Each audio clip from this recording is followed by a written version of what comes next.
There's a lot of things. A note I don't know that you and I even got to talk about. I was thinking about the other day. You know, now that we're in the CWD in my county and in yours, you can't put out mineral anymore. Where Missouri used to let you put out mineral. Yeah. But think about it. This is cattle country. Every pasture had a mineral lick in it. Yep. For the cows, and the deer would use it. And I think little things like that did help the deer herd and the generational nutrition for the deer. And I don't want to get in a tangent. So first we got to get back to food plotting, microplotting and things like that.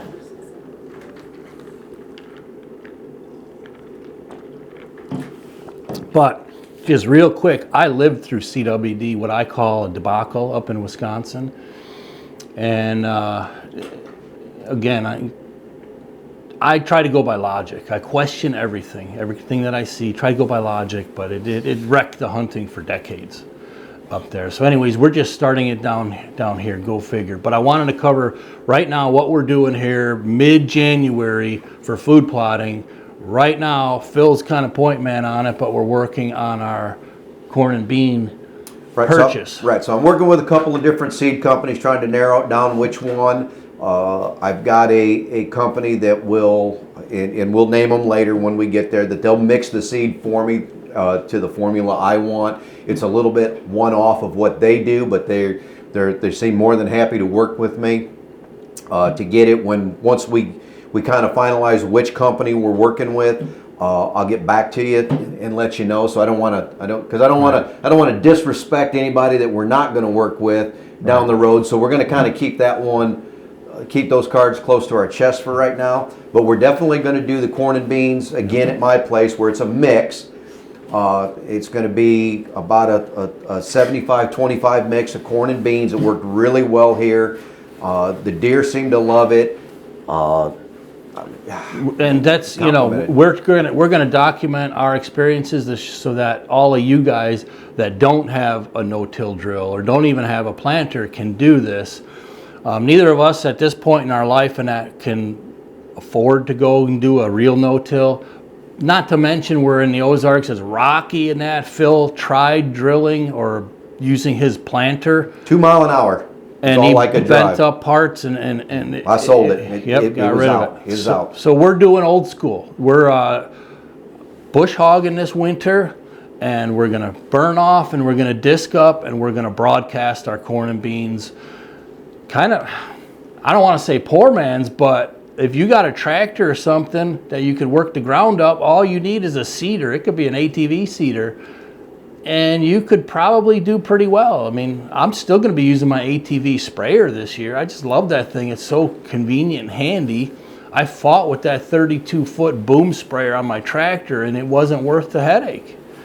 So we're going to do it old school this year. We're going to work up the ground, and we're going to broadcast the corn and bean mix that Phil likes. And I'm going to build a specialty implement. I kind of got an idea of what I want to work through the rocks, and I mean, it looks like moon craters out there after you disc. There's so much rock.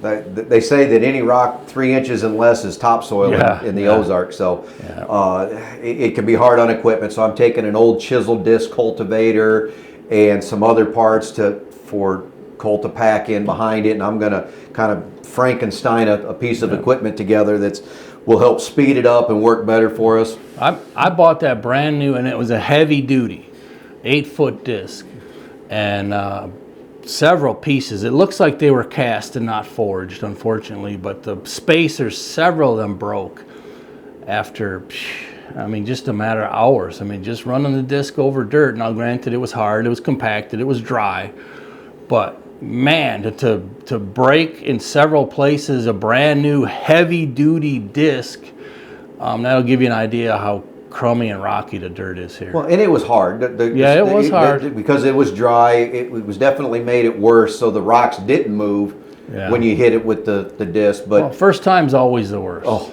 it's bad. Well, my chisel too, my chisel plow, the homemade one, blew the bearings out on that. So I'm going to get that repaired.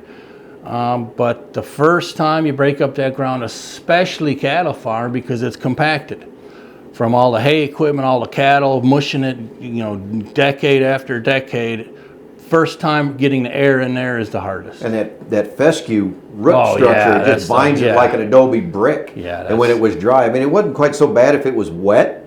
You could get underneath there and pop it up, but when it dried out, it was Oh, it yeah. was just like an adobe brick, as Yeah. hard as can be. We chiseled and chiseled trying to do that little 1 acre Yep. plot over here, and it just was amazing how little we could actually get done. Yeah. But we got it, and so we'll see, and we'll see what our weed competition is, because Yep. I even started late because I let the hay get taken off of my place before I tore into it. So it was already into June before I did any planting, which was probably about 2 months behind what I'll be this year. So I'm going to do about 10 acres of the corn bean combo blend, and you're going to do, how many acres you thinking? I'm going for 20. I'm hoping for 20. Might be 15, but I'm going for 20. Well, we'll get out and get some soil samples done and get some fertilizer. If I can get Joe to pony up and buy some fertilizer, we're Yeah. kind of opposite ends of the extremes there.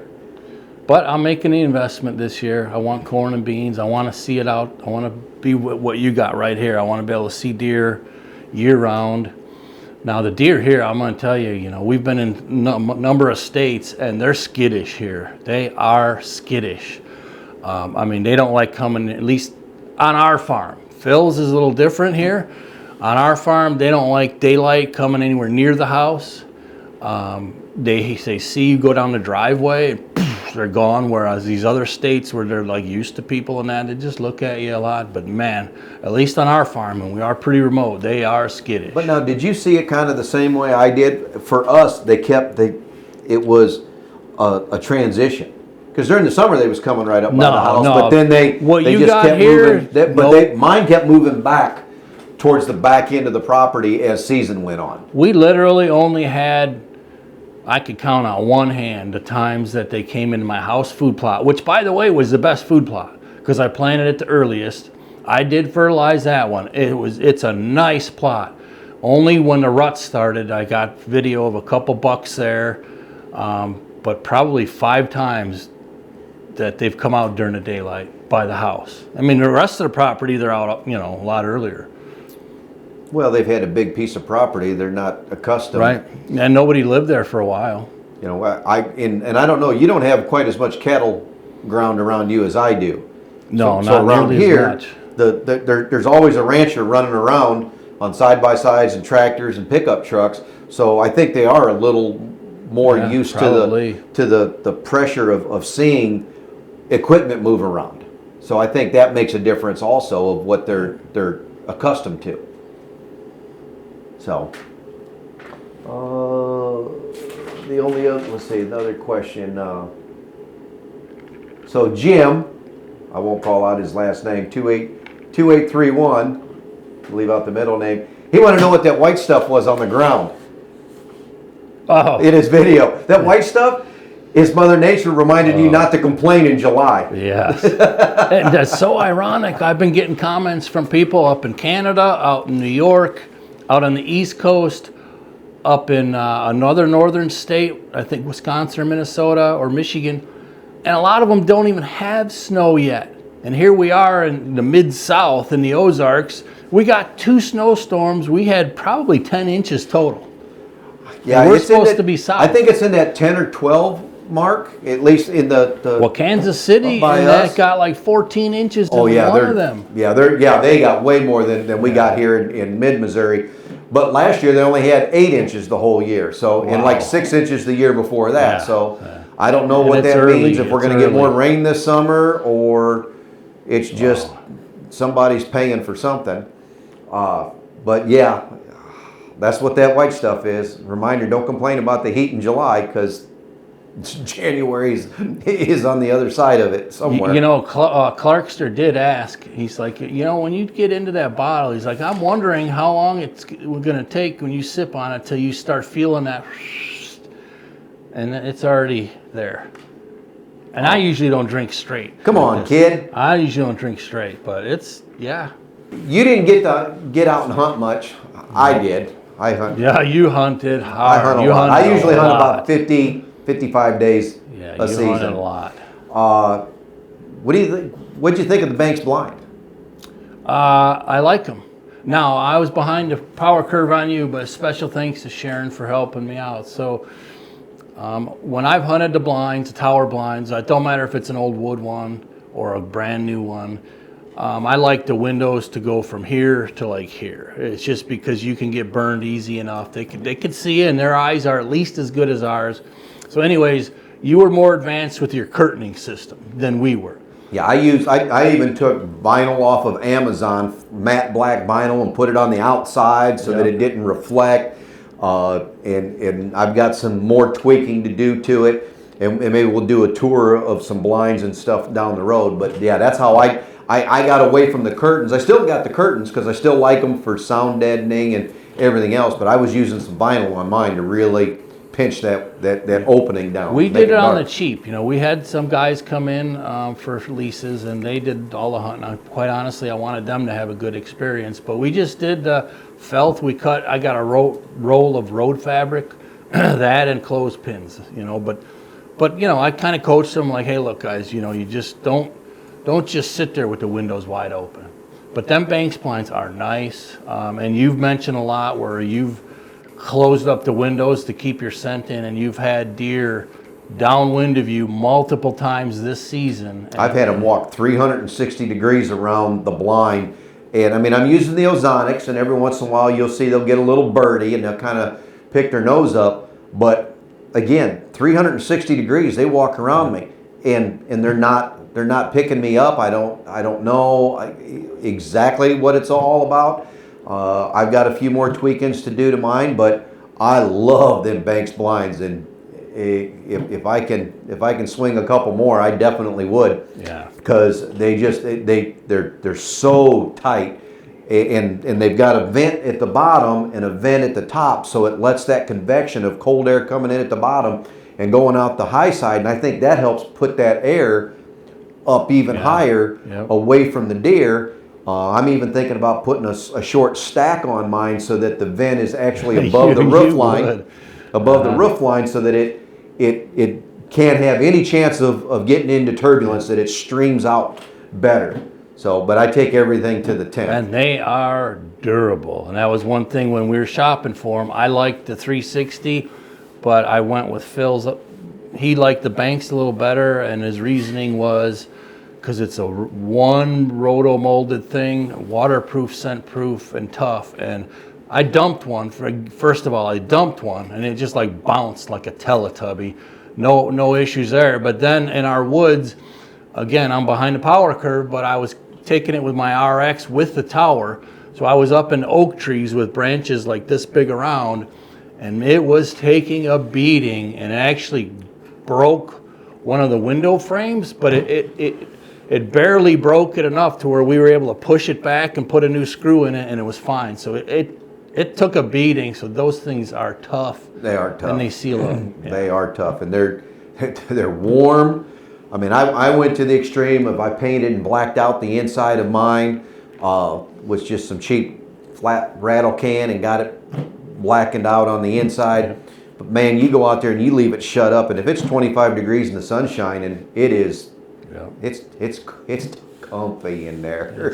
It's nice. It's nice. Yep. I only used the heater a couple of times this year on a cloudy day, late season. I'm talking January. It was January before I had to turn the heater on. So No, nice. there was one buck that I got on camera that I may have gone after late season, but he was pretty erratic. He came out once, and I'm more of a fair weather guy. I admit it. I don't like the cold. You know, between whatever, the blood thinners and arthritis, I don't do well in the cold. So if he'd have been regular, I probably would have hunted him late season. But I know he survived. I just got a picture of him the other day. Season's over.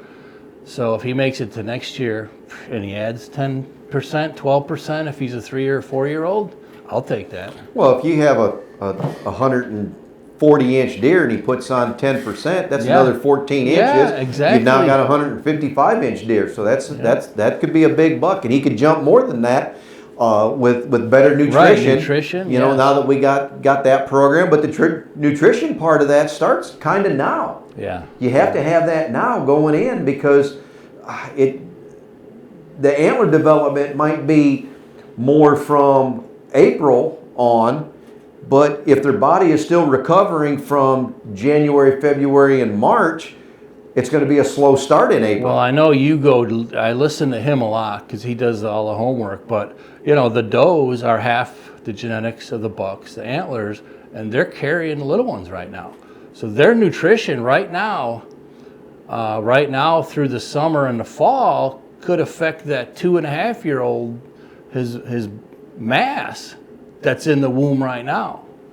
Yeah, the PhDs down in Mississippi, and I won't try to cite all their names, but I follow a lot of that science on it, and they say it takes 6.5, 7.5 years to grow a mature whitetail buck, because not only does his mother have to have had good nutrition while she was gestating, so did her mother.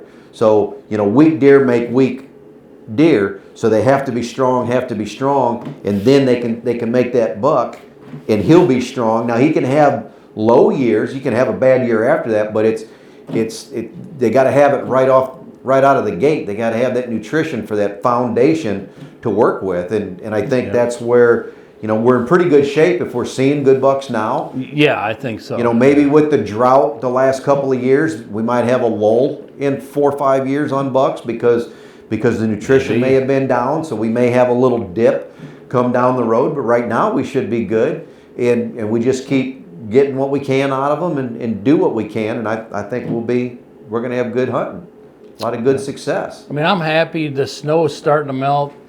I don't have the grains, the corn and beans, but my greens are going to be growing now still the rest of the season. I got 3, 4, or 5 bucks at a time in there now, so I'm happy with that.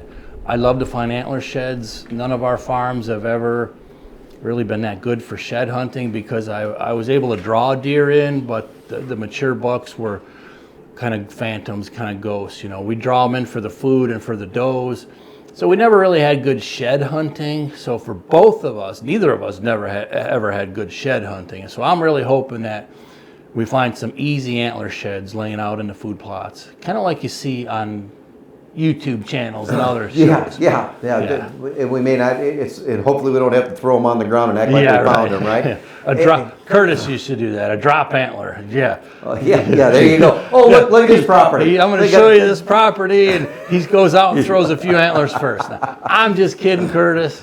Yeah. Well, and there's some other sides to that. Like me, I had a smaller property in Southern Illinois, and I get busy on the habitat. Well, I may have pushed the bucks off. Oh, yeah. And that's why I didn't find any shed antlers. I figured maybe I just didn't have the bucks, but it also could have been me because I was doing the improvements for. You did logging through the winter? Yeah, I logged all winter long. I did my improvements of making bedding areas and things of that nature. So that has an effect on it. Yeah. And I may run into that this year too because I feel I got a lot of habitat work to do in the timber. So I even started already a little bit. I took a couple trees down and kind of getting started on that. So we did have a question from Mark. I won't say his middle name, 7012, and he wanted to know what the difference was between buck bedding and doe bedding. And I know there's been a lot of people that have talked about, there's some guys out there that go to the extreme that they get out their shovel and they level it out and they put straw down for the bucks. And I don't really think that's, when I talk about buck bedding, for me, and maybe you got a different opinion, it's just more location. So the closer a bedding area, the first bedding area off the food source is a doe bedding for me. And then I want to go 100 yards and I want to make another bedding area, and that's going to be my buck bedding for me. That's what it is to me. And all it is just trying to open up the canopy, put some side cover down, just so they can be protected from predators visually from the harsher winds in the wintertime. I did pick up a lot of tips when I was working with Curtis a lot too, is that it seemed to be that the does are more into thicker cover, where like we were scouting my property in Illinois, and it was kind of wide open, but it was like up on a ridge, but there was this little outcropping, but it was dirt, and we saw a big bed, and he goes, that's probably a buck bed. I said, okay, so why would he bed here and not in a thick bramble?